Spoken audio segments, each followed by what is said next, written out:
It's now been over a month since the iPhone 15 was released, and that means that I now have over a month of daily use on my 15 Pro Max. Today, I just wanted to give you a quick update of what my experience has been like and the good and bad parts of upgrading to the iPhone 15 Pro. First, let's talk about the things that I've liked most. I mean, the design of the iPhone 15 just has to be mentioned. This device is just beautiful, as most iPhones are, and I have not grown old of the design or of that natural titanium color. My wife chose black titanium, which is also a very solid pick. I still love to just look at my phone sometimes and enjoy how nice it looks and how well designed it is. Now, unfortunately, I can't enjoy this design as much as I'd like to because I am rocking it with the case, but we'll get more into that in a little bit. USB-C. Finally having a USB-C port on my iPhone has been a game changer, and it's absolutely one of, if not the best parts of this iPhone in my opinion. This basically makes your phone universal, at least as far as charging goes, because USB-C is basically everywhere. No longer do I have to search for my lightning cord, like if I'm sitting at my desk editing, for example, I can just unplug my MacBook and plug in my iPhone without having to move a muscle. And using that charger that came with my Mac is also a very quick way to charge the phone too. You do also get a very nice braided charging cord with the phone too, and this is new for Apple. The braided cord feels very nice and definitely high quality. But I just find myself defaulting to the Mac charger every time just because it has the 30-volt output, and I usually have it with me anyway since I'm on my MacBook editing all the time.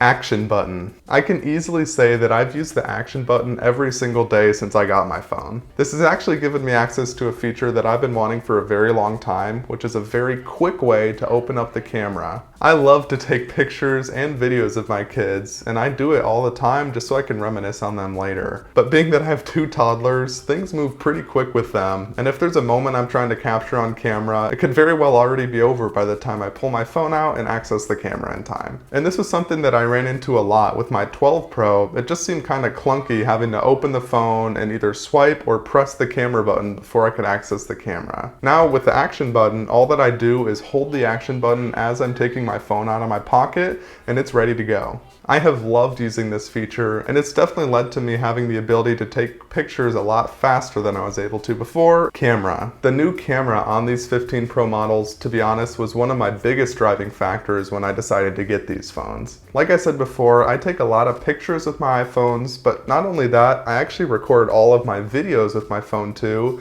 I'm doing it right now, so having a high quality camera was a big plus for me. Another camera feature that surprised me and impressed me is the new 5x optical zoom. When I first saw this new feature announced, it kind of made me realize that I don't ever really use the optical zoom feature on my phone at all. At least not previously. But after getting my 15 Pro Max, I actually find myself using this feature all the time because it allows you to take videos or pictures that seem closer up even if you're far away. And the new stabilization on the camera has been pretty nice too. Usually the further you zoom in on a picture or video, the less stable it gets, which is still true, but I have not had any issues with having it look very jittery even when I'm at the 5x zoom. Those are the main features that I like that are new on the 15 Pro models. However, I did just want to make a quick note. If you're like me and you're upgrading from an older model, maybe you're not used to some of the new features that came out with the 14 Pro, I did want to note that I love the dynamic island. It's just a very nice feature with iPhone to have the dynamic island, and it's fun to kind of figure out what changes and how it's used depending on what you're using it for.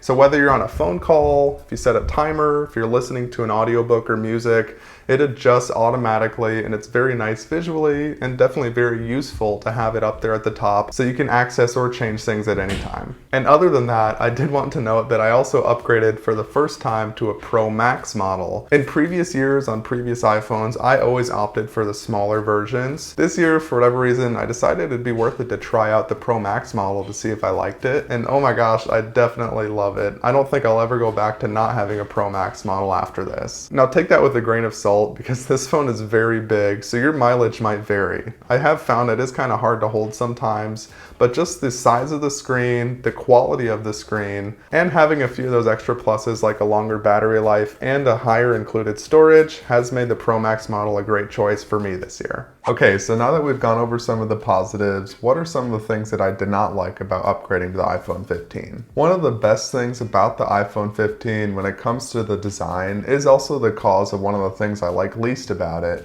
and that is because these perfectly rounded edges make this device extremely slippery. I wanted desperately to rock my phone without a case just to enjoy its design like I did with my 12 Pro previously, but with these rounded over edges, it just made it hard to get a good grip on it, and I did not trust myself enough to not yeet it onto the floor and shatter it. And the size of the Pro Max model that I upgraded to this year, since I'm used to the smaller phones, I have also seen an increase in the amount of times that the phone just falls out of my pocket whenever I sit down mainly. I think that's probably just because it's so big it barely fits in my pocket, but that is something to consider that I was not used to before either. Because of all that, my wife and I are both rocking a case on our phones right now, and the company ZEERA actually sent some out for me to try. They're not sponsoring this video, but just sent these out for me to showcase and try them out, and I've been enjoying using them. I actually collaborated with ZEERA on another one of my recent videos, so if you would like to see a more in-depth review of those cases, especially the MagSafe with Kickstand cases, check the cards and I'll have it linked there. Charging.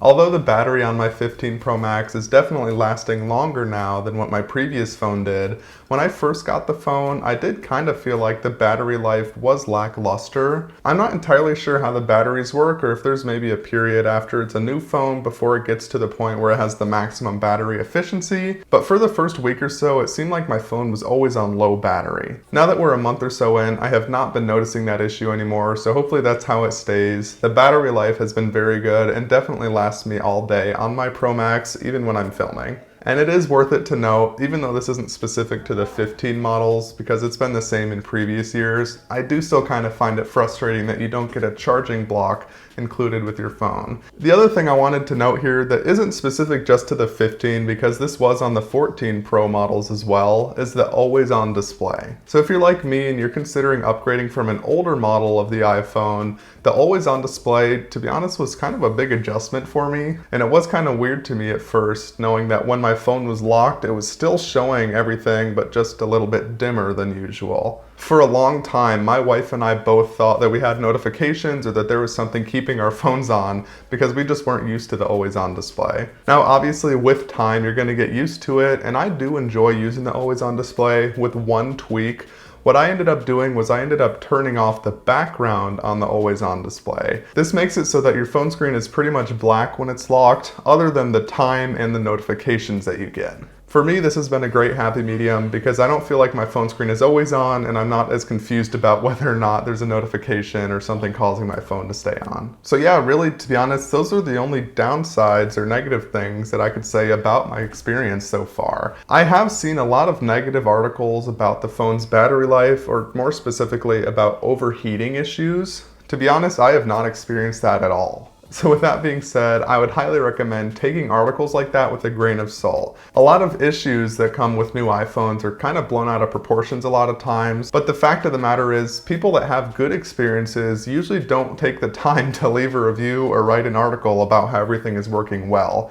You usually only hear about the negative things, and even though there might be a lot of that online, the vast majority of people, I would say, are having a good experience. So now that we've gone over everything, is upgrading to the iPhone 15 Pro worth it? In my opinion and in my experience, I would absolutely say yes, but it does kind of depend on what you're looking for or what you're upgrading from. If you have an older iPhone, basically anything below the iPhone 14 Pro, I would say that the change in features you'll see in upgrading will absolutely make it worth it. If you already have something newer like the 14 Pro, the differences might not be enough to justify a change. That is, unless you're looking for something like the 5x zoom or a larger phone size. So there you have it. That's my impressions on the iPhone 15 Pro after about a month. I'll have links in the description for all of the accessories I've used on my 15 Pro, including those ZEERA cases, in case you're interested in checking them out. And if you found this video useful, make sure you subscribe to my channel. I have all sorts of Apple and tech related content that I think you'd love to see. And if you want somewhere to start, I recommend this video. Thank you so much for watching.